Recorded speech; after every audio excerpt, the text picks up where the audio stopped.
إن الحمد لله نحمده ونستعينه من يهده الله فلا مضل له ومن يضلل فلا هادي له أشهد أن لا إله إلا الله وحده لا شريك له وأشهد أن محمدا عبده ورسوله يا أيها الذين آمنوا اتقوا الله حق تقاته ولا تموتن إلا وأنتم مسلمون يا أيها الناس اتقوا ربكم الذي خلقكم من نفس واحدة وخلق منها زوجها وبث منهما رجالا كثيرا ونساء واتقوا الله الذي تساءلون به والأرحام إن الله كان عليكم رقيبا يا أيها الذين آمنوا اتقوا الله وقولوا قولا سديدا يصلح لكم أعمالكم ويغفر لكم ذنوبكم ومن يطع الله ورسوله فقد فاز فوزا عظيما أما بعد فإن خير الحديث كتاب الله وخير الهدي هدي محمد صلى الله عليه وسلم وشر الأمور محدثاتها وكل محدثة بدعة وكل بدعة ضلالة وكل ضلالة في النار. أعوذ بالله السميع العليم من الشيطان الرجيم. بسم الله الرحمن الرحيم. قال الله تبارك وتعالى في القرآن العظيم: واعبدوا الله ولا تشركوا به شيئا وبالوالدين إحسانا وبذي القربى واليتامى والمساكين والجار ذي القربى والجار الجنب والصاحب بالجنب وابن السبيل وما ملكت أيمانكم. ہر قسم کی بڑائی، کبریائی اور حمد و ثنا اس اللہ وحدہ لا شریک، خالق کائنات، مالک ارض و سما کے لیے لاق و زیبا ہے، جس اللہ تبارک و تعالیٰ نے مجھ اور آپ کو پیدا فرمایا اور بیش بہا انگنت نعمتوں سے نوازا. بعدہ صلاۃ و سلام ہو تمام ہی انبیاء کرام پر، سیدنا آدم علیہ الصلاۃ والسلام سے لے کر میرے اور آپ کے آخری نبی آقائے نامدار تاجدار مدنی ساقی کوثر شافع محشر حضرت محمد الرسول اللہ صلی اللہ تعالی علیہ وسلم پر، جنہیں اللہ تبارک و تعالی نے اس کائنات کا رحمت للعالمین بنا کر معبود فرمایا. اللہم صلی وسلم و بارک علیہ. قابل احترام بزرگوں، عزیز ساتھیوں، نوجوان دوستوں، پیارے بچوں اور معزز خواتین اسلام، اللہ کے فضل و کرم سے سورۃ النساء کی آیت نمبر 36 میں نے آپ کے سامنے مسنون خطبے کی بات پڑھی ہے. اس مناسبت سے انشاءاللہ العزیز ہمارے جو خطبے جمعہ کا جو عنوان ہوگا، حقوق سیریز پر ہماری گفتگو ہم آگے بڑھاتے ہوئے ماں باپ کے حوالے سے گفتگو ہو چکی ہے، علماء اور اساتذہ کے حوالے سے گفتگو ہونے کے بعد رشتہ داروں کے کیا حقوق ہیں اور رشتے کی کیا اہمیت ہے، انشاءاللہ العزیز اس مختصر سے وقت میں آپ کے سامنے قرآن و حدیث کی روشنی میں کچھ باتیں رکھنے کی کوشش کروں گا. اللہ سے مل کر کے دعا فرمائے، اللہ تعالیٰ کہنے اور سننے سے زیادہ اللہ عمل کی توفیق نصیب فرمائے. جو باتیں ہم جتنے جذبے سے سنیں اس سے کہیں زیادہ جذبے سے اللہ عمل کی توفیق نصیب فرمائے، آمین. ایک تمہیدی بات پہلے انشاءاللہ رکھیں گے ہم، وہ یہ ہے کہ اسلام جو اپنے ماننے والوں پر، اپنے متبعین پر دو طرح کے حقوق عائد کرتا ہے. ایک ہے اللہ کا حق جسے حقوق اللہ کہا جاتا ہے، اور ایک ہے بندوں کا حق جسے حقوق العباد کہا جاتا ہے. ہمارے معاشرے کا بہت بڑا المیہ یہ ہے، افسوسناک صورتحال یہ ہے کہ بہت سارے ایسے آپ کو مل جائیں گے جو اللہ کا حق برابر ادا کریں گے، نمازوں کی پابندی کریں گے، ذکر و اذکار کریں گے، قرآن کی تلاوت کریں گے، صدقہ خیرات کریں گے، صف اول کے نمازی ہیں، لیکن وہیں پر جب بندوں کے حقوق کی بات آئے گی کوتاہی برتتے ہیں، غفلت برتتے ہیں، رشتہ داروں کا حق مار کر کے کھا جاتے ہیں، یا اسی طریقے سے معاملات ٹھیک نہیں ہوتے ہیں، لین دین ٹھیک نہیں ہوتے، تعلقات صحیح نہیں ہوتے، اخلاق اور کردار کے انتہائی گھٹیا ترین ہوتے ہیں۔ یہ پہلے قسم کے لوگ ہیں۔ اور وہیں پر دوسرے قسم کے لوگ ایسے ہیں جو ہر کام میں بہت پیش رہیں گے، رفاہی کاموں میں آگے رہیں گے، غریب غربا کی مدد کریں گے، رشتہ داروں کی خبر گیری کریں گے، لیکن کبھی مسجد کی طرف پلٹ کر کے رخ نہیں کریں گے، نہ اللہ کا ذکر کریں گے، نہ قرآن کی تلاوت کریں گے، نہ ذکر و اذکار کریں گے۔ یہ دونوں قسم کے لوگ غلطی پر ہیں، یاد رکھو، اور یہ دونوں قسم کے لوگ اللہ کی نظر میں بہت بڑے مجرم ہیں۔ کامل مسلمان وہ ہے، پکا مسلمان وہ ہے، سچا مسلمان وہ ہے جو اللہ کے حقوق بھی ادا کرے اور بندوں کے حقوق بھی ادا کرے۔ اللہ سے دعا فرمائیں ان دونوں حقوق کو سمجھنے کی اور اللہ تعالیٰ انہیں ادا کرنے کی توفیق نصیب فرمائے۔ تو میرے بھائیوں، اس لحاظ سے مجھے اور آپ کو جس پر خاص آج کے خطبہ جمعہ میں گفتگو ہوگی، اللہ تبارک و تعالیٰ نے جو رشتہ داری بنائی ہے وہ 3 طرح کی رشتہ داری مشہور ہوتی ہے۔ ایک ماں کی طرف سے ہے، ایک باپ کی طرف سے ہے، اور ایک بیوی کی طرف سے ہے۔ ایک دودھیالی کہا جاتا ہے، ایک ننیالی کہا جاتا ہے، ایک سسرالی رشتہ کہا جاتا ہے۔ یہ 3 رشتے اللہ تبارک و تعالیٰ نے خاص طور پر یہ معروف اور مشہور اللہ نے بنائے ہیں، اور انہی 3 رشتوں سے دنیا میں سارے رشتے وجود میں آتے ہیں۔ ہماری شریعت یہ کہتی ہے، پیارے نبی جناب محمد الرسول اللہ صلی اللہ علیہ وسلم کا فرمان ہمیں یہ پیغام دیتا ہے کہ ہم رشتوں کو جوڑ کر کے چلیں، تعلقات کو مضبوط رکھیں، رشتوں میں وفاداری پیدا کریں، ان 3 طرح کے جو رشتے ہیں ان کے حقوق ادا کرنے کی کوشش کریں انشاءاللہ تبارک و تعالیٰ۔ آئیے اللہ تبارک و تعالیٰ کے کلام کی بات کریں تو اللہ کے کلام میں آیات بھری پڑی ہیں۔ میں 2-3 آیات کی طرف اشارہ کروں گا۔ پیارے نبی جناب محمد الرسول اللہ صلی اللہ علیہ وسلم کی احادیث بھری پڑی ہیں، کچھ 1-2 احادیث پیش کریں گے انشاءاللہ، اور اس کے بعد میرے آپ کے نبی جناب محمد الرسول اللہ صلی اللہ علیہ وسلم کی سیرت طیبہ کے حوالے سے 2 باتیں رکھ کر کے انشاءاللہ وقت پر اپنے خطبے کو ختم کریں گے انشاءاللہ۔ اللہ سے دعا فرمائیں اللہ تعالی ہم سب کو عمل کی توفیق نصیب فرمائے۔ آئیے اللہ تبارک و تعالیٰ کے کلام کو دیکھتے۔ اللہ نے ایک جگہ فرمایا فَآتِ ذَا الْقُرْبَ حَقًّا، اللہ تعالیٰ نے فرمایا کہ اللہ نے جو رشتہ داروں کے جو حقوق بیان کیے ہیں انہیں ادا کیجئے، ان کا خیال رکھیے، ان کو نبھا کر کے چلیے۔ ایک جگہ اللہ تعالیٰ نے یوں فرمایا، اللہ تعالیٰ نے کہا وَآتَ الْمَالَ عَلَى حُبِّهِ ذَوِي الْقُرْبَى، اللہ نے کہا انسان مال کی چاہت کے باوجود، مال کی محبت کے باوجود اپنے رشتہ داروں پر خرچ کرتا ہے، غریب رشتہ داروں کا خیال کرتا ہے۔ ایسے اللہ تبارک و تعالیٰ کے کلام میں آیات بھری پڑی ہیں۔ اور پیارے نبی جناب محمد الرسول اللہ صلی اللہ علیہ وسلم کی احادیث کی بات کروں انشاءاللہ چند احادیث بطور نمونہ کی پیش کریں گے انشاءاللہ، لیکن ایک بات یاد رکھیں کہ اللہ تبارک و تعالیٰ کے انعامات میں سے ایک بہت بڑا انعام اللہ نے جو عطا کیا وہ رشتے ہیں۔ جیسے کہ میں نے کہا ماں کی طرف سے رشتہ ہوتا ہے، باپ کی طرف سے رشتہ ہوتا ہے، بیوی کی طرف سے رشتہ ہوتا ہے۔ آپ غور کریں، تھوڑی دیر کے لیے ذرا ٹھہریے اور غور کیجئے، اگر آپ کے یہ رشتہ دار نہ ہوتے تو میری آپ کی زندگی کیسے گزرتی؟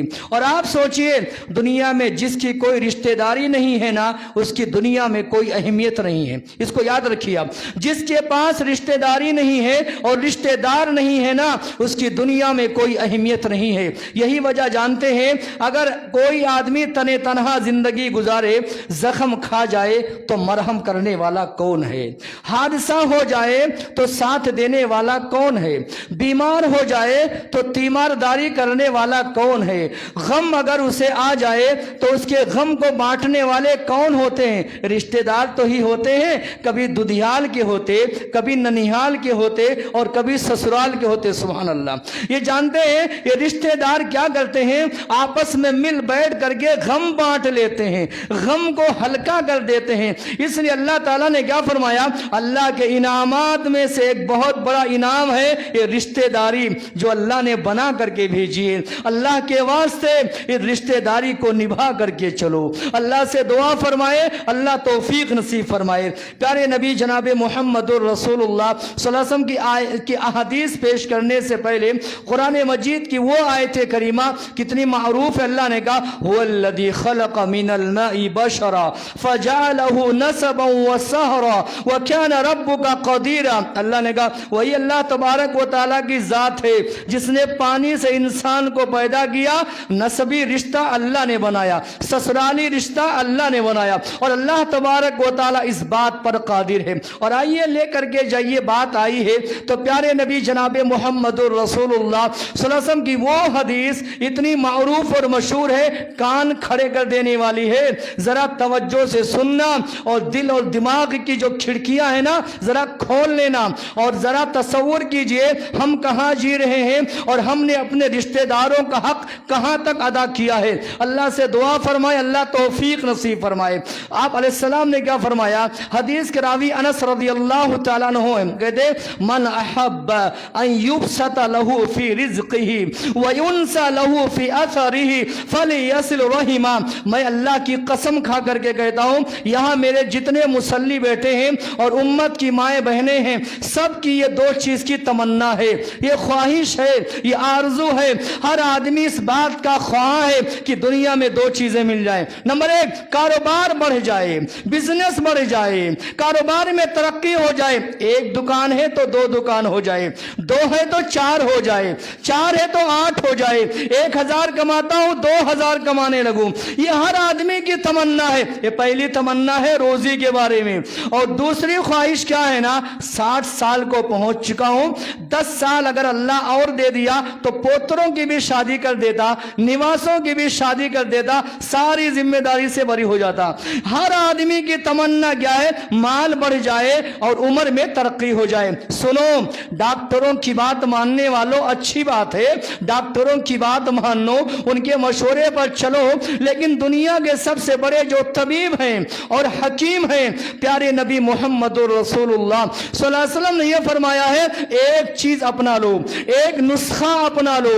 اللہ کی قسم ہے اللہ تمہارے کاروبار کو بھی بڑھائے گا، تمہاری عمر میں اللہ برکت بھی دے گا انشاءاللہ۔ انشاءاللہ بول دیجئے انشاءاللہ تبارک و تعالی۔ وہ جانتے کیا ہے؟ فَلْيَصِلْ رَحِمًا۔ اللہ تبارک و تعالی کے نبی محمد عربی علیہ السلام نے فرمایا رشتوں کو جوڑ کر کے چلو، رشتوں کو نبھا کر کے چلو، رشتہ داروں کے حقوق ادا کرو، رشتہ داروں کا خیال کرو، رشتہ داروں کا دل نہ توڑو، رشتہ داروں کو ناراض نہ کرو۔ غریب رشتہ دار ہے، ابھی میں انشاءاللہ بتاؤں گا، یہ ممکن ہے آئندہ جمعہ وہ بات آئے، اور یہ تجربے والی بات ہے کہ جو اپنے رشتہ داروں کو لے کر کے چلتے ہیں اللہ ان کے مال میں برکت بھی دیتا ہے، اور اللہ تبارک و تعالی ان کی عمر میں اضافہ اللہ تعالیٰ اضافہ فی فرماتے ہیں۔ یہ تجربے والی بات ہے، اور بہت سارے شارحین نے اس پر نوٹ بھی لکھا ہے۔ آئیے بات میں اپنی آگے بڑھاؤں۔ پیارے نبی جناب محمد رسول اللہ صلی اللہ علیہ وسلم یہ ہمارے نبی ہیں،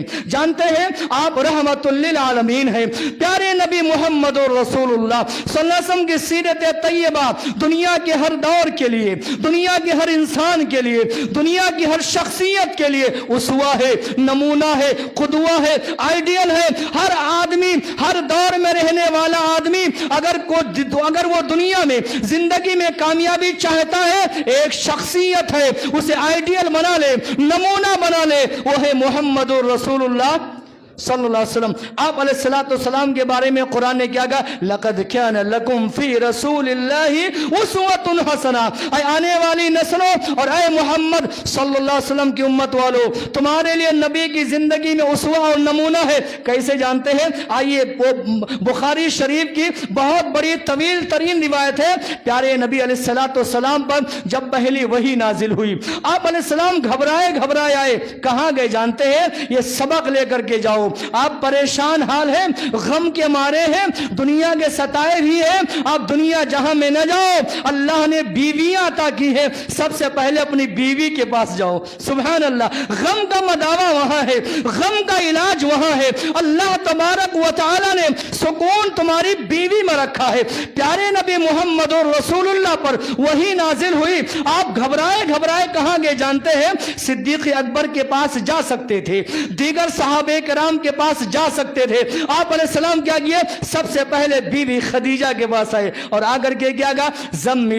زملونی، میری بیوی مجھے چادر اڑا دو، اپنی جان کا خطرہ لگ رہا ہے، ڈر لگ رہا ہے، قربان جائے بیویاں ہو تو ایسی ہو۔ اللہ سے دعا فرمائے جن کو اللہ نے بیویاں عطا کی ہے، اللہ ان کی بیویاں نیک بن جائیں، ان کی بیویاں نیک بن جائیں، اور جو بیویوں سے ابھی محروم ہے، بیویوں کی نعمت سے محروم ہے، اللہ انہیں صالحہ بیوی نصیب فرمائے۔ بیوی کیسی ہونی چاہیے جانتے ہیں؟ ماں خدیجہ کی طرح ہونی چاہیے۔ آپ علیہ السلام غم کے مارے آئے، ماں خدیجہ سے کہا میری بیوی چادر اڑا دو، مجھے خطرہ لگ رہا ہے۔ ماں خدیجہ نے کیا جانے؟ چادر اڑا دیے، اپنے گود میں لے لیا، کہا یا رسول اللہ کلا واللہ لا یخزیک اللہ ابدا، اے میرے سرتاج، اے میرے شوہر، اللہ کی قسم ہے اللہ آپ کو ضائع نہیں کرے گا، رسوا نہیں کرے گا، آپ غم نہ کریں۔ کیوں جانتے ہیں؟ آپ انسانیت کی بے لوث خدمت کرتے ہیں، انسانیت کا بلا معاوضہ آپ کام کرتے ہیں، آپ مکے میں انسانیت کی مدد کرتے ہیں، انسانوں کے کام آنے والا، یاد رکھو یہ جملے ذرا یاد رکھو، انسانوں کے کام آنے والا، انسانیت کی بے لوث خدمت کرنے والا، اللہ کی قسم ہے اللہ اسے کبھی ضائع نہیں کرے گا۔ یہ الفاظ تھے مائی خدیجہ کے۔ پیارے نبی محمد رسول اللہ، حدیث پڑھ نہیں سکتا ہوں، وقت بڑی تیزی سے بھاگ رہا ہے، حدیث نہیں پڑھ سکتا۔ انہوں نے جانتے ہیں جو اعمال گنائے تھے ان میں سب سے پہلا کام کیا کہا تھا؟ انک لتصل الرحم، اے میرے شوہر آپ رشتوں کو جوڑ کر کے چلتے ہیں، رشتہ داری کو نبھاتے ہیں، آپ جیسا آدمی ضائع ہو جائے اللہ کی قسم یہ ہرگز ہو نہیں سکتا۔ آج جانتے ہیں ہمارا آپ کا خون، مسلمانوں کا خون یہ پانی سے بھی زیادہ سستا ہے۔ ہر جگہ مسلمان ڈرے ہوئے ہیں، سہمے ہوئے ہیں، خوف کھائے ہیں۔ اس کی بنیادی وجہ جانتے ہیں کیا؟ مائی خدیجہ نے جو اعمال گنائے تھے پیارے نبی محمد رسول اللہ صلی اللہ علیہ وسلم کے، آج وہ سارے اعمال ہماری زندگی سے نکل گئے۔ رشتوں کو توڑ کر کے ہم بیٹھے ہیں، رشتہ داروں کو ناراض کر کے ہم بیٹھے ہیں، رشتہ داروں کا حق مار کر کے ہم بیٹھے ہیں، رشتہ داروں کو بدنام کر کے ہم بیٹھے ہیں۔ آج میرا اور آپ کا جو خون ہے وہ پانی سے زیادہ سستا ہوا ہے، کوئی قیمت نہیں ہے۔ اس کی بنیادی وجہ یہ ہے انسانیت کی خدمت کے لیے اللہ نے ہمیں بھیجا تھا، ہم نے وہ سارا کام کرنا چھوڑ دیا۔ اور ایک اور بات لے کر کے جائیے، بات میں اپنی سمیٹنا چاہتا ہوں، یہ بہت بڑا یہ موضوع ہے، آنے والے جمعہ میں انشاءاللہ مکمل اور کریں گے میرے بھائیوں۔ وہ یہ ہے جانتے ہیں، مسلم شریف کی روایت ہے، حضرت ابو ذر فرماتے ہیں، کہہ دیجئے رضی اللہ تعالی عنہ، وہ کہتے ہیں کہ پیارے نبی جناب محمد رسول اللہ نے فرمایا صلی اللہ علیہ وسلم کہ اے میرے صحابہ، ان قریب تم ایک ملک فتح کرو گے جہاں پر جو کرنسی ہوگی نا وہ قیرات ہوگا، قیرات یعنی مصر میں چلتا ہے۔ کہاں چلتا ہے؟ ایجپٹ، مصر میں قیرات کا سسٹم چلتا تھا۔ تو آپ علیہ السلام نے فرمایا اے میرے صحابہ، ان قریب ایک ملک فتح کرو گے۔ یہ پیشین گوئی ہے نبی کی صلی اللہ علیہ وسلم، اور مکمل ہو گئی۔ پتہ یہ چلا اسلام یہ رکنے والا نہیں ہے، یہ کاروان اسلام اسلام یہ تھمنے والا نہیں ہے، یہ روکنے سے رک نہیں سکتا ہے، باندھنے سے بھی اسلام کے سیلاب کو اور اسلام کے کارنامے کو اور اسلام کے بڑھتے ہوئے کارواں کو کوئی روک نہیں سکتا ہے۔ پیارے نبی محمد رسول اللہ نے فرمایا ان قریب ایک ملک فتح کرو گے جہاں قرات کا سسٹم ہوگا، وہاں پر کیا کرنا جانتے ہیں؟ اللہ کے نبی نے صحابہ کرام سے فرمایا وہاں کے لوگوں سے اچھا سلوک کرنا، کیونکہ وہاں ہمارا سسرال کا رشتہ ہے۔ سبحان اللہ، کس کا؟ سسرال۔ ایک لفظ لوگ بولتے ہیں، میں وہ ادب والا بولتا ہوں، لوگ بولتے ہیں کہ بیوی کا غلام، بیوی کی جگہ لوگ ایک لفظ اور بولتے ہیں، میں منبر سے وہ لفظ نہیں لیتا ہوں، ادب کے دائرے میں بات کرتا ہوں۔ بیوی کا غلام، اگر کوئی سسرال کی خدمت کر دے، سسرال والوں کے کام آ جائے تو کہتے ہیں بیوی کا غلام بن گیا ہے۔ سنو ذرا، سسرال والوں کا بھی حق ہے، بیوی کی طرف سے جو رشتہ دار ہے نا ان کا بھی حق ہے، ماں کی طرف سے جو رشتہ دار ہے نا ان کا بھی حق ہے، باپ کی طرف سے جو رشتہ دار ہے نا ان کا بھی حق ہے، نبھا کر کے چلو۔ مثال میں نے بھی دی نہیں ہے، حدیث پوری نہیں ہوئی ہے۔ جانتے ہیں آپ علیہ السلام نے کیا فرمایا؟ مصر میں جب جانا نا وہاں کے لوگوں سے اچھا سلوک کرنا، برتاؤ کرنا۔ کیوں؟ جانتے ہیں ہمارا سسرال کا رشتہ ہے۔ جانتے ماریا قبطیہ رضی اللہ عنہا یہ مصر سے تعلق رکھتی تھی اور انہی کے بیٹے تھے ابراہیم رضی اللہ عنہ جو 11 مہینے کی مدت میں انتقال فرما گئے تھے۔ پیارے نبی کا سسرال مصر میں ہے، اور جانتے ہیں اللہ کے نبی کے جو جد امجد ہے نا ابو الانبیاء ابراہیم علیہ السلام کا بھی سسرال کہاں ہے؟ مصر میں ہے۔ بیوی ہاجرہ رضی اللہ تعالیٰ عنہا، اللہ کے نبی علیہ السلام نے فرمایا مصر میں جب جانا نا وہاں کے لوگوں کے ساتھ اچھا برتاؤ کرنا، وہ تمہارے سسرالی رشتہ دار ہے، قربان جائے اللہ کی قسم ہے۔ کیا کہا جائے؟ عمر ابن عاص رضی اللہ عنہ جب مصر میں داخل ہوئے، مصر کو فتح کرنے کے لیے انہوں نے سارے پادریوں کو جمع کیا، اکٹھا کیا اور کہا سنو میرے نبی کی وصیت ہے صلی اللہ علیہ وسلم کہ ہم تم سے جنگ نہیں کریں گے، آپ ہمارے رشتہ دار ہیں، ہمارے نبی کے سسرال والے ہو اور ابراہیم علیہ السلام کے سسرال والے ہو، ہم تم سے جنگ نہیں کریں گے۔ پادریوں نے جب یہ سنا نا ہاتھوں کو اٹھا کر کے کہا اللہ کی قسم ہے اتنی دور کی رشتہ داری کا لحاظ کرنے والے یہ نبی ہی ہو سکتے ہیں۔ سبحان اللہ، انبیاء ہو سکتے ہیں، نبیوں کے ماننے والے ہو سکتے ہیں۔ نتیجہ کیا نکلا؟ مصر کے خزانے کی چابی پادریوں نے لا کر کے عمر ابن عاص کو دے دی اور بغیر جنگ لڑے اللہ کی قسم ہے مصر یہ فتح ہو گیا۔ کیا پتا چلا؟ رشتہ داری کو نبھانا، رشتہ داروں کا لحاظ کرنا، رشتہ داری کو لے کر کے چلنا یہ نبیوں کی سنت ہے، یہ نبیوں کا پیغام ہے، یہ نبیوں کا طریقہ رہا ہے۔ آج ہم اپنے رشتہ داروں کو پہچاننا بھول گئے ہیں، مجھے معاف فرمائے، ہم پہچاننا بھول گئے ہیں۔ اسی مسجد میں آپ کے کتنے رشتہ دار بیٹھے ہیں، اللہ کی قسم ہے کبھی نہ آپ نے سلام کیا ہوگا نہ کلام کیا ہوگا، ایک چائے نہیں پلا سکتے ہیں، اپنے رشتہ داروں کو پہچاننا بھول گئے ہیں۔ یہی وجہ ہے اللہ نے میرا تمہارا خون یہ پانی سے زیادہ سستا کر دیا ہے۔ دو ظالم بیٹھ کر کے اس ملک میں ہمارا تمہارا خون چوس رہے ہیں، کیوں؟ بندوں کا حق تم نے مارا، یہ ظالم تمہارا حق مار رہے ہیں۔ اللہ سے دعا فرمائے اللہ ہمیں سمجھ نصیب فرمائے۔ میری ایک عادت ہے، سلفی ممبر ہے یہ، ہم یہاں سے کبھی کسی کا نام نہیں لیتے ہیں، کیوں؟ آپ مجھ سے زیادہ سمجھدار ہیں، الحمدللہ آپ مجھ سے زیادہ سمجھدار ہیں، اشاروں کی زبان آپ سمجھتے ہیں، میرے بولنے سے پہلے میرا مفہوم آپ سمجھ جاتے ہیں۔ اللہ سے دعا فرمائے اللہ اس ملک میں مسلمانوں کو محفوظ رکھے۔ دعا بعد میں کر لیں گے، پہلے بات مکمل کر لیں انشاءاللہ۔ اور ایک بات اور بتا کر کے بات پوری میں سمیٹ کر کے وقت پر ختم کروں گا۔ کیوں جانتے ہیں؟ خوشی مجھے اس بات کی ہے آپ بہت جلدی آئے ہیں، واللہ بتاتا ہوں آج تو آپ نے، اللہ دعا کرے اللہ بھی راضی ہو جائے، آمین بول دیجئے، اللہ بھی راضی ہو جائے، دعا کریں یہ نورانی چہرے 1 بجے سے پہلے اس مسجد کو بھر دینا یہ ایمان کی دلیل ہے۔ دعا کرے اللہ مرتے دم تک ایسے ہی مساجد کو آباد رکھنے کی اللہ توفیق نصیب فرمائے۔ اللہ کے فضل و کرم سے اس مختصر سے عمر میں بڑی بڑی جامع مسجد میں خطبہ دینے کا آپ بھائیوں کی دعاؤں کا نتیجہ ہے، اللہ نے موقع دیا ہے، لیکن ہم بڑی بڑی جامع مساجد میں بھی ہمیں یہ منظر نظر نہیں آیا۔ خطبہ خطیب دیتے رہتا ہے، لوگ آتے رہتے ہیں